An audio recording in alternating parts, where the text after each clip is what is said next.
Hi, I'm Scott Humphrey, CEO of the World Floor Covering Association, and this is Leadership Live. Well, if you remember from last week in Leadership by the Letter, we're on the letter J and we used the word jump. I shared with you the illustration of jumping off of a cliff and the steps that I took in evaluating whether that jump made sense.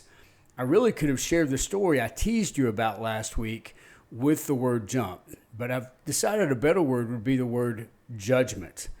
And let me give you a definition of judgment, and then I'm going to give you some guidelines for judgment, and then share with you an amazing story of someone from within the industry. First of all, good judgment is based on good knowledge, what we would call wisdom.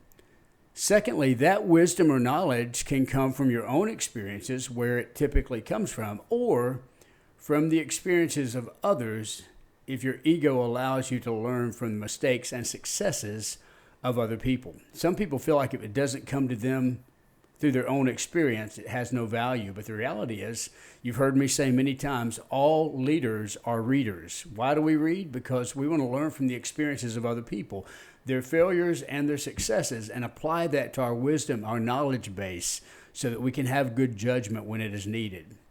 Another thing I want you to understand about judgment is just because something has worked before does not mean it will always work. Life around you will change, and so you have to constantly be evaluating why you do something and what the right decision would make.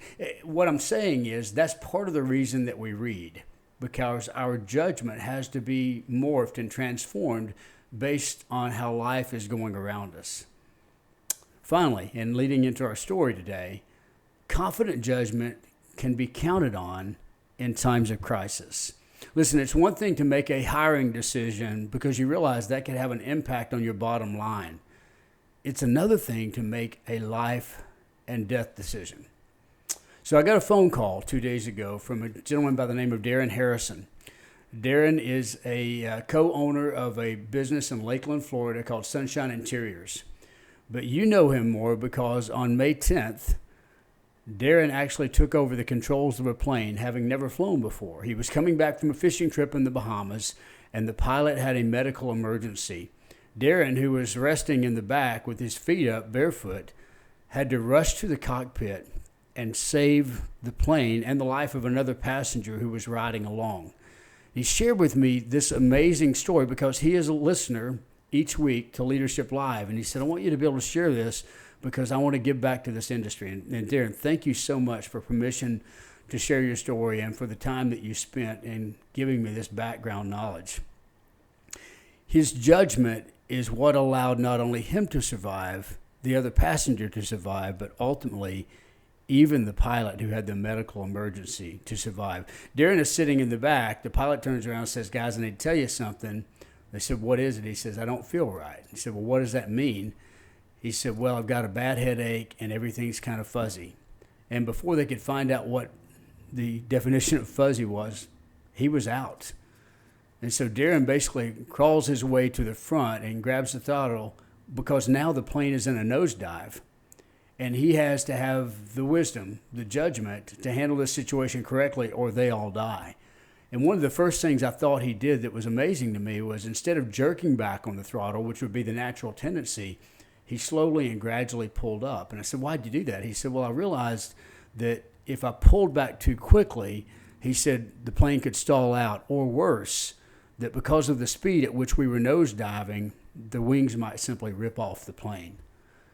Ultimately, Darren talked to a controller at an airport in Palm Springs, Florida, and they were able to talk him down. Having never flown a plane ever, he had the wisdom, the confidence, and yes, the faith to have success in this environment. His judgment could be counted on to help him survive.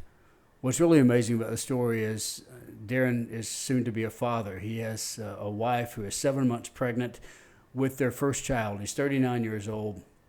He said basically, I said, this is not my day to die. God, I'm not dying today. We're going to save this plane. And that's exactly what he did. I'm going to include a link to the interview that he did with Savannah Guthrie on the Today Show so that you can hear the entire story. But I'll just tell you it's amazing, and it's a great example of how we can count on our judgment if we can count on our knowledge and our wisdom. He had been around a plane a lot. He had seen things happen, but he had never flown. And yet his calmness throughout this entire endeavor was based on the fact that he counted on his judgment to be right. He believed what he needed to do, and he acted on that. Listen, your judgment is one of the primary reasons that people follow you as a leader.